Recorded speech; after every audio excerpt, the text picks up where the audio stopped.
একদিন আবু জাহেল বিশ্বনবীর কাছে দৌড়ে এসে বললেন, ভাতিজা মুহাম্মদ, তুমি তো নিজেকে আল্লাহর নবী বলে দাবি করো, তাহলে তুমি বলো তো দেখি আমার হাতের মুঠোর মধ্যে কি আছে। যদি তুমি বলতে পারো তাহলে আমি কথা দিচ্ছি আমি এক্ষুনি তোমার কালিমা পড়ে মুসলমান হয়ে যাব। বিশ্বনবী তখন চিন্তায় পড়ে গেলেন। নবীজি আবু জাহেলকে লক্ষ্য করে বললেন, চাচা, আপনার হাতের মুঠোর মধ্যে কি আছে আমি তা বলতে পারবো না, কেননা অদৃশ্যের খবর একমাত্র আল্লাহ রব্বুল আলামিনই জানেন। আল্লাহ রব্বুল আলামিন ছাড়া পৃথিবীর কেউ গায়েব সম্পর্কে জানেন না, কেউ অদৃশ্য সম্পর্কে কোনো কিছু বলতে পারবে না। এটার ক্ষমতা একমাত্র আমার আল্লাহ রব্বুল আলামিনের কাছেই আছে।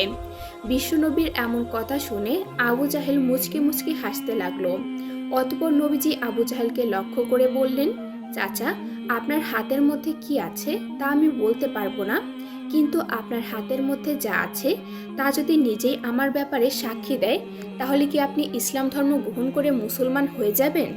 তখন আবু জাহেল বলল, এটা তো আরও ভালো কথা, তবে তুমি তাই করে দেখাও।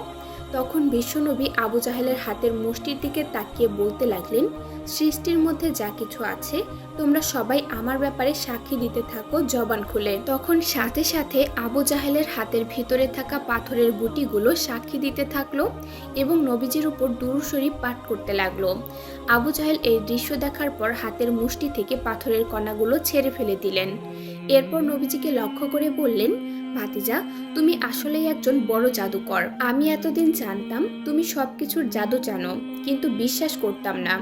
আজকে নিজের চোখে দেখলাম তুমি কত বড় জাদুকর। এরপর আবু জাহেল দ্রুত সেই স্থান থেকে চলে যায়। একদা বিশ্বনবী সাহাবীদের মজলিসে দাঁড়িয়ে বদর যুদ্ধের ব্যাপারে আলোচনা করছিলেন। ঠিক এমন সময় একটি দোয়েল পাখি উড়াল দিয়ে এসে পাশে থাকা একটি গাছের মধ্যে বসলেন। তারপর কিছুক্ষণ পর আরেকটি বাজ পাখি উড়াল দিয়ে এসে আরেকটি গাছের মধ্যে বসলেন। দোয়েল পাখিটি তারপর নবীজিকে সালাম জানিয়ে বললেন, ইয়া রাসূলুল্লাহ, আজকে সকাল থেকে এখন পর্যন্ত এই বাজ পাখিটি আমাকে দৌড়াচ্ছে আমাকে ছিঁড়ে খাওয়ার জন্য। সকাল থেকে নিয়ে এখন পর্যন্ত উঠতে উঠতে আমি প্রায় ক্লান্ত শ্রান্ত হয়ে গেছি। আমার প্রাণ প্রায় যায় যায় অবস্থা। ওগো আল্লাহর নবী, আপনি এই বাজ পাখির কবল থেকে আমাকে রক্ষা করুন। ওগো আল্লাহর নবী, আমার দুইটি ছানা বাচ্চা রেখে এসেছি, না জানি আজকে সারাদিন তারা আমাকে না দেখে কতই না কষ্টের মধ্যে সময় পার করছে। আল্লাহর নবী তখন দোয়েল পাখির দিকে লক্ষ্য করে বললেন, হে দোয়েল পাখি, তুমি শান্ত হও। তুমি যেহেতু আমার কাছে এসেই পড়েছ, তোমার আর কোনো ভয় নেই। অতঃপর বিশ্বনবী বাজ পাখিকে লক্ষ্য করে বললেন, হে বাজ পাখি, তুমি কেন আজকে সারাদিন যাবৎ এই দোয়েল পাখিকে দৌড়াচ্ছ? কেন তুমি এই পাখিকে খেতে চাচ্ছ? তখন বাজ পাখি নবীজিকে বললেন, ইয়া রাসূলুল্লাহ, বেয়াদবি মাফ করবেন। ওগো আল্লাহর হাবিব, আজকে 2 দিন যাবৎ আমার পেটে কিছুই পড়েনি।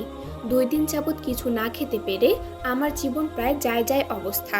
ওগো আল্লাহর নবী, আজকে সকালে এই দোয়েল পাখিটি আমার সামনে এসে পড়ে, আর তখন আমি ক্ষুধার যন্ত্রণা সহ্য করতে না পেরে সিদ্ধান্ত নিলাম এই দোয়েল পাখিকে খাবো। তাই আমি সকাল থেকে এই পর্যন্ত দোয়েল পাখিকে খাওয়ার জন্য দৌড়াচ্ছি। নবী বাজ পাখিকে বললেন, তুমি যদি এই দোয়েল পাখিকে খেয়ে ফেলো, তাহলে এই দোয়েল পাখির ছোট ছোট ছানা বাচ্চাগুলোর কি হবে? একবার কি চিন্তা করে দেখেছো তুমি? পাখি বলল, ইয়া আল্লাহর হাবিব, ক্ষুধার যন্ত্রণায় আমার মাথা ঠিক ছিল না। আমি ভেবে পাচ্ছিলাম না যে কি করলে আমার ক্ষুধার যন্ত্রণা নিবারণ হবে। আমি 2 দিন যাবৎ কোনো কিছু খেতে না পেরে, সামনে কোনো আধার না পেয়ে দোয়েল পাখিকে দেখে আমার মাথা নষ্ট হয়ে গিয়েছিল। কখন আমি দোয়েল পাখিকে খাবো, কখন আমার ক্ষুধা নিবারণ করব। আল্লাহর নবী, আপনি এখন বলে দিন আমার ক্ষুধা কি করলে নিবারণ হবে? তখন আল্লাহর নবী পাখিকে বললেন, তুমি শান্ত হয়ে বসো, তোমার ক্ষুধা নিবারণের ব্যবস্থা আমি রাসূল করব। অতঃপর বিশ্বনবী দোয়েল পাখিকে লক্ষ্য করে বললেন, তোমার কোনো ভয় নেই, তুমি এখন খুশি মনে তোমার বাচ্চাদের কাছে ফিরে যেতে পারো। আমি কথা দিচ্ছি এই বাজ পাখি আর কোনোদিনও তোমার পিছু কখনোই নিবে না। আল্লাহর নবীর মুখে এমন কথা শোনার পর দোয়েল পাখি খুশিতে আত্মহারা হয়ে নবীজিকে বললেন, ইয়া রাসূলুল্লাহ, আপনার মুখে এমন কথা শোনার পর আমার আর কোনো ভয় নেই। আমি এখন নির্ভয়ে আমার বাচ্চাদের কাছে ফিরে যেতে পারবো। এই বলে দোয়েল পাখি বিশ্বনবীকে সালাম জানিয়ে উড়াল দিয়ে তার গন্তব্যের দিকে চলে গেলেন। এদিকে বাজ পাখি বসে আছে বিশ্বনবীর দিকে তাকিয়ে। বিশ্বনবী তখন বাজ পাখিকে বললেন, তোমার তো অনেক ক্ষুধা, তুমি একটা কাজ করো, তুমি তোমার ঠোঁট দিয়ে আমার 2 গাল থেকে 2 টুকরো মাংস খেয়ে নাও, তাহলে বাকি জীবন তোমার আর কোনো ক্ষুধাই লাগবে না।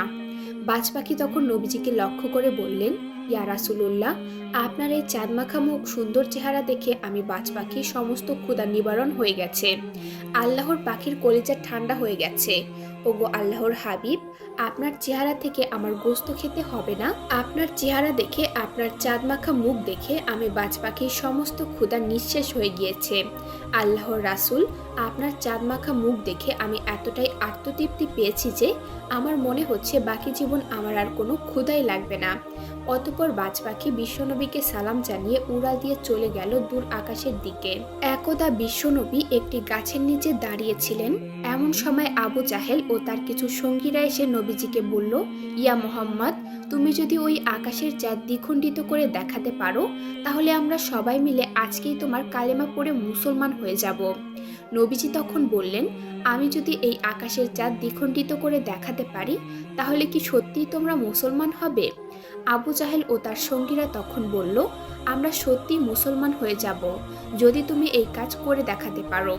এরপর বিশ্বনবী আল্লাহর কাছে প্রার্থনা করলেন, হে আল্লাহ, তুমি আমার আঙুলের ইশারাতেই ওই আকাশের চাঁদ দ্বিখণ্ডিত করে দাও। আল্লাহ রাব্বুল আলামিন নবীজির দোয়া কবুল করে নিলেন। অতঃপর বিশ্বনবী ওই আকাশের চাঁদের দিকে তাকিয়ে হাতের আঙুলের ইশারা করার সাথে সাথে ওই আকাশের চাঁদ দ্বিখণ্ডিত হয়ে যায়। চাঁদ দ্বিখণ্ডিত হয়ে যাবার পর চাঁদের 2টা টুকরার মাঝখানে এতটাই ফাঁকা ছিল যে মাঝখান দিয়ে হেরা পর্বত দেখা যাচ্ছিল। এই দৃশ্যটি আবু জাহেল ও তার সঙ্গীরা খুব ভালোভাবে লক্ষ্য করছিল। এরপর বিশ্বনবী তাদেরকে কালেমা পড়ে মুসলমান হওয়ার জন্য বললেন। সাথে সাথে আবু জাহেল বলে উঠল, ভাতিজা মুহাম্মদ, এত বড় জাদুকর হয়ে গেছো তুমি, তোমার জাদুর কাছে পৃথিবীর সমস্ত জাদুকররা হার মানবে।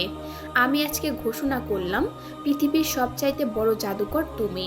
তোমার এই জাদুর কাছে সমস্ত জাদুকররা ফেল হয়ে যাবে। আর আমাদের মুসলমান হওয়ার কথা বলছো? আমরা তো কোনো জাদুকরের হাতে হাত রেখে তার কালেমা পড়ে মুসলমান হতে পারি না। এইসব কথা বলতে বলতে আবু জাহেল ও তার সঙ্গীরা সেই স্থান থেকে প্রস্থান করলো। আসলে আল্লাহ রাব্বুল আলামিন আবু জাহেলের ভাগ্যে মুসলমান হওয়াটাই লিখে রাখেনি। একদিন এক বৃদ্ধ মহিলা অনেকগুলো কাপড় চোপড় এবং মালামাল নিয়ে তার বাড়ি থেকে কোথায় যেন চলে যাচ্ছিল। ঠিক এমন সময় বিশ্বনবী সেই বৃদ্ধ মহিলার কাছে এসে দাঁড়ালো এবং নবীজি মহিলাকে বলল, মা, আপনি বৃদ্ধ মানুষ, এতগুলো মালামাল নিয়ে আপনি তো যেতে পারবেন না, আপনার মালামালগুলো আমাকে দিন, আমি নিয়ে যাচ্ছি। বৃদ্ধ মহিলা তখন নবীজিকে বলল, তুমি যদি এই উপকারটুকু করো তাহলে আমার জন্য তো ভালো হয়, আমার খুবই কষ্ট হচ্ছিল এই মালামালগুলো নিয়ে যেতে। অতঃপর নবীজি বৃদ্ধ মহিলার মালামালগুলো নিয়ে সামনের দিকে হেঁটে চললেন। হাঁটতে হাঁটতে একটা সময় নবীজি এক জায়গায় দাঁড়িয়ে বৃদ্ধ মহিলাকে বললেন, মা, আপনি এই সব মালামালগুলো নিয়ে কোথায় যাচ্ছেন? তখন বৃদ্ধ মহিলা বলল, বাবারে, দুঃখের কথা আর তোমাকে কি বলবো, এই মক্কাতে নাকি একজন জাদুকর এসেছে যার নাম মুহাম্মদ। সে যার সাথে নাকি কথা বলে সেই নাকি তার জাদুতে মুগ্ধ হয়ে মুসলমান হয়ে যায়। আমি এতদিন যাবৎ মূর্তি পূজা করে এসেছি, কোনোদিন আমার বাপ দাদার ধর্ম ছাড়তে পারবো না, তাই আমার যাতে সেই জাদুকরের সামনে পড়া না লাগে, তাই আমি আমার এই বাড়ি ছেড়ে অন্যত্র চলে যাচ্ছি। বিশ্বনবী মহিলার মুখে এই কথা শোনার পর আর কিছুই বললেন না। অতঃপর তিনি সামনের দিকে হাঁটতে লাগলেন। একটা সময় বিশ্বনবী ওই বৃদ্ধ মহিলার গন্তব্যস্থানে এসে পড়লেন। তারপর নবীজি সমস্ত মালামালগুলো নামিয়ে চলে যাচ্ছিলেন। ঠিক এমন সময় পিছন দিক দিয়ে নবীজিকে ডেকে বৃদ্ধ মহিলা বললেন, বাবা, তুমি তো চলে যাচ্ছ, কিন্তু তোমার পরিচয়টা তো জানতে পারলাম না, তুমি তোমার পরিচয়টা একটু বলো। তখন নবীজি বৃদ্ধ মহিলাকে বললেন, মা, আপনি যাকে জাদুকর বলেছেন আমি সেই মুহাম্মদ। তখন সেই বৃদ্ধ মহিলা নবীজির দিকে অবাক হয়ে তাকিয়ে রইল এবং বলল, যদি তুমি সেই জাদুকর হয়ে থাকো তাহলে আমিও তোমার জাদুতে বশীভূত হয়ে গেছি, তুমি এক্ষুনি আমাকে কালেমা পড়িয়ে মুসলমান বানিয়ে দাও। সুবহানাল্লাহ।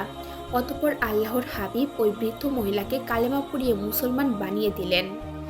একদিন মায়ার নবী একটি জঙ্গলের পাশ দিয়ে হেঁটে যাচ্ছিলেন। ওই জঙ্গলে বসবাস করত মক্কার বিখ্যাত মুশরিক পালোয়ান, যার নাম ছিল রুকানা। রুকানা দূর থেকে লক্ষ্য করলেন নবীজি এদিক দিয়ে যাচ্ছে। তখন নবীজির কাছে আসলেন এবং নবীজিকে বললেন, আমার ধারণা যদি ভুল না হয়ে থাকে তাহলে তোমার নামই মুহাম্মদ।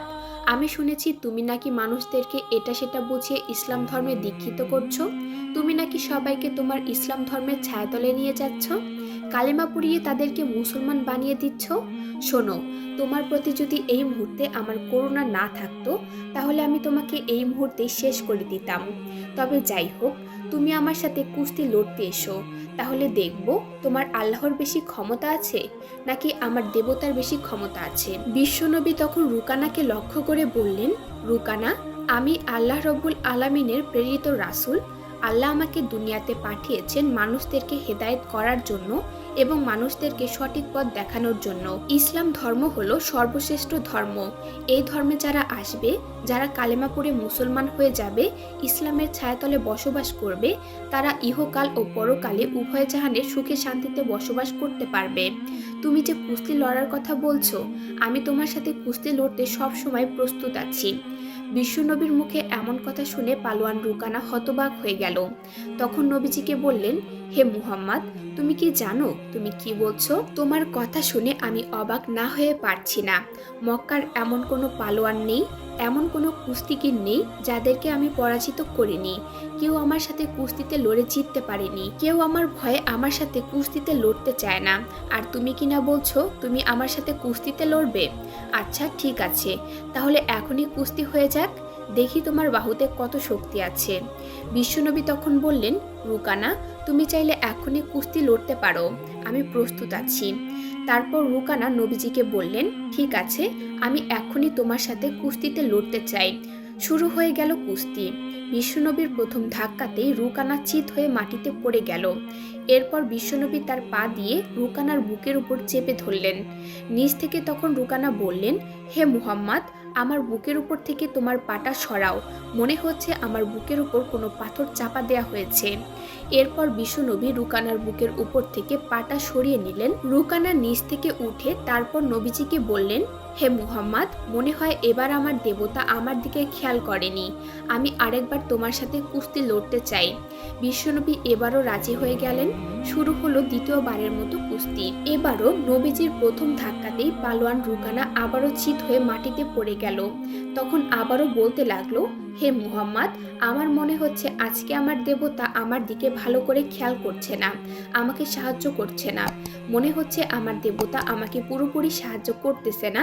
তুমি একটা কাজ করো, শেষবারের মতো আমাকে আবার কুস্তি লড়ার সুযোগ দাও। এই বলে আবার নিচ থেকে রুকানা দাঁড়িয়ে গেল। এরপর বিশ্বনবী রুকানাকে আবার কুস্তি লড়ার সুযোগ করে দিলেন। তৃতীয়বারের মতো আবার কুস্তি শুরু হয়ে গেল। এবারও বিশ্বনবীর প্রথম ধাক্কাতেই পালোয়ান ডিগবাজি খেয়ে মাটিতে পড়ে গেল।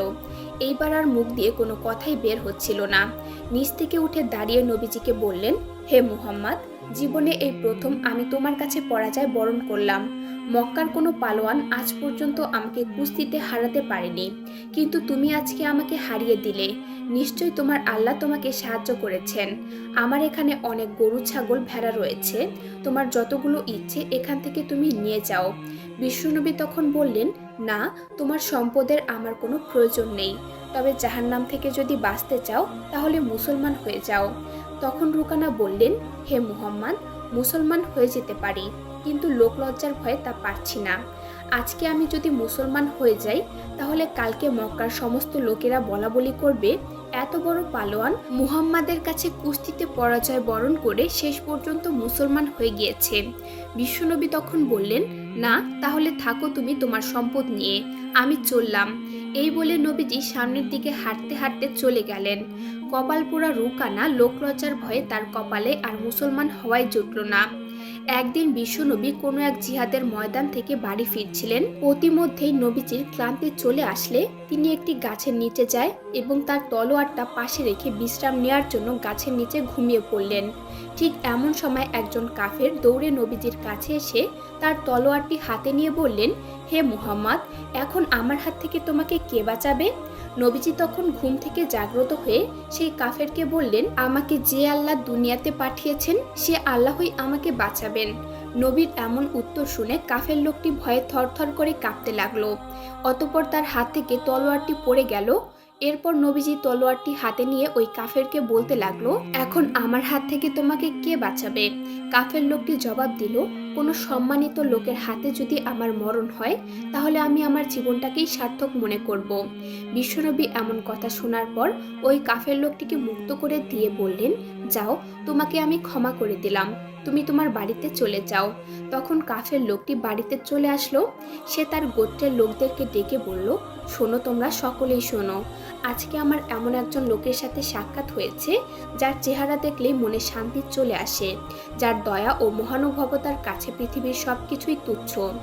আমি এখন যাচ্ছি সেই লোকের হাতে হাত রেখে ইসলামের ছায়াতলে নিজেকে আবদ্ধ করতে। তোমরা যদি আমার সাথে যেতে চাও তাহলে এখনই যেতে পারো। অতঃপর সমস্ত লোকগুলোকে নিয়ে ওই কাফের লোকটি বিশ্বনবীর কাছে আসলেন এবং নবীজিকে বললেন, ইয়া রাসূলুল্লাহ, আপনি এখনই আমাদের সবাইকে কালেমা পড়িয়ে মুসলমান বানিয়ে দিন এবং আপনার ইসলামের ছায়াতলে আশ্রয় দিন। অতঃপর বিশ্বনবী সমস্ত লোকদেরকে কালেমা পড়িয়ে মুসলমান বানিয়ে দিলেন। সুবহানাল্লাহ, সুবহানাল্লাহ। প্রিয় দর্শক, এই ছিল বিশ্বনবীর জীবন দশায় তার জীবন থেকে নেওয়া বিশেষ কিছু ঘটনাবলী নিয়ে আমাদের আজকের ভিডিও। আল্লাহ রব্বুল আলামিন আমাদের সবাইকে বিশ্বনবীর দেখানো পথে চলার তৌফিক দান করুক। আমিন।